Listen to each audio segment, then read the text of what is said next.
Hormuz കടലിടുക്കിൽ വാണിജ്യ കപ്പലുകൾക്ക് നേരെ വീണ്ടും ആക്രമണമുണ്ടായ പശ്ചാത്തലത്തിൽ ഇറാനിലെ സൈനിക കേന്ദ്രങ്ങൾക്ക് നേരെ ശക്തമായ വ്യോമാക്രമണം അഴിച്ചുവിട്ട് അമേരിക്ക. വ്യോമാക്രമണത്തിന് തൊട്ടുപിന്നാലെ ഇറാനിൽ നിന്നുള്ള എണ്ണ വിൽപ്പനയ്ക്കായി നൽകിയിരുന്ന താൽക്കാലിക ഇളവുകൾ അമേരിക്കൻ ഭരണകൂടം റദ്ദാക്കുകയും ചെയ്തു. അന്താരാഷ്ട്ര വ്യാപാര ഇടനാഴിയിലൂടെയുള്ള കപ്പൽ ഗതാഗതത്തിന് നേരെ ഇറാൻ നടത്തുന്ന സായുധ നീക്കങ്ങൾക്ക് വൻ വില നൽകേണ്ടി വരുമെന്ന് US സെൻട്രൽ കമാൻഡ് മുന്നറിയിപ്പ് നൽകി. കഴിഞ്ഞ ദിവസം കൊല്ലപ്പെട്ട ഇറാന്റെ പരമോന്നത നേതാവ് ആയത്തുള്ള അലി ഖമേനിയുടെ ഭൗതിക ശരീരം വഹിച്ചുകൊണ്ടുള്ള വിലാപയാത്രയിൽ ലക്ഷക്കണക്കിന് ആളുകൾ പങ്കെടുത്തതിന് തൊട്ടു പിന്നാലെയാണ് അമേരിക്കയുടെ ഈ അപ്രതീക്ഷിത പ്രത്യാക്രമണം. ഇറാന്റെ വ്യോമ പ്രതിരോധ സംവിധാനങ്ങൾ, കമാൻഡ് ആൻഡ് കൺട്രോൾ സെന്ററുകൾ, തീരദേശ റഡാർ കേന്ദ്രങ്ങൾ, കപ്പൽവേധ മിസൈൽ വിക്ഷേപണ കേന്ദ്രങ്ങൾ എന്നിവയുൾപ്പെടെ 80-ലധികം തന്ത്രപ്രധാന സൈനിക ലക്ഷ്യങ്ങളാണ് അമേരിക്കൻ യുദ്ധവിമാനങ്ങൾ തകർത്തത്. ഇസ്ലാമിക് റവല്യൂഷണറി ഗാർഡ് കോർപ്സിന്റെ 60-ലധികം ചെറുകിട ബോട്ടുകളും തകർക്കപ്പെട്ടവയിൽ ഉൾപ്പെടുന്നു. ദക്ഷിണ ഇറാന്റെ തുറമുഖ നഗരങ്ങളായ സിരിക്ക്, ബന്ദർ അബ്ബാസ്, ഖേഷം ദ്വീപ് എന്നിവിടങ്ങളിൽ വൻ സ്ഫോടന പരമ്പരകളാണ് ഉണ്ടായത്.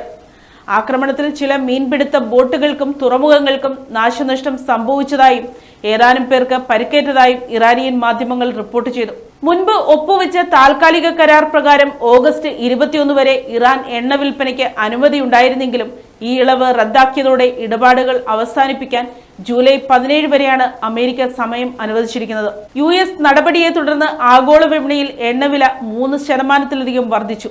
അതേസമയം ഖത്തറിന്റെ ഫീമൻ ദ്രവീകൃത പ്രകൃതിവാതക കപ്പലായ അൽ റക്കയാത്ത്, സൗദി അറേബ്യയുടെ വെദ്യാൻ എന്നീ സൂപ്പർ ടാങ്കറുകൾ ഉൾപ്പെടെ 3 വാണിജ്യ കപ്പലുകൾക്ക് നേരെ ഡ്രോൺ മിസൈൽ ആക്രമണമുണ്ടായതാണ് അമേരിക്കയെ പ്രകോപിപ്പിച്ചത്. ഖത്തറും സൗദിയും ആക്രമണത്തിന് പിന്നിൽ ഇറാനാണെന്ന് ഔദ്യോഗികമായി കുറ്റപ്പെടുത്തി. എന്നാൽ തങ്ങളുമായി മുൻകൂട്ടി ആസൂത്രണം ചെയ്യാത്ത റൂട്ടുകളിലൂടെ സഞ്ചരിക്കുന്ന കപ്പലുകൾ അപകട സാധ്യത നേരിടേണ്ടി വരുമെന്ന് വ്യക്തമാക്കിയ ഇറാൻ ഖത്തറിന്റെ ആരോപണങ്ങൾ തള്ളി.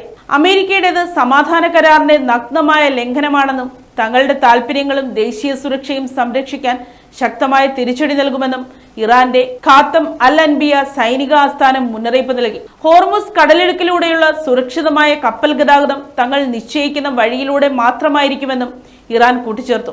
മറുപുറത്ത് സമാധാന ചർച്ചകൾ പൂർത്തിയാക്കി ഒരു സ്ഥിരമായ കരാറിലെത്താൻ അമേരിക്കൻ പ്രസിഡന്റ് ഡൊണാൾഡ് ട്രംപ് ഇറാനോട് ആവശ്യപ്പെട്ടു.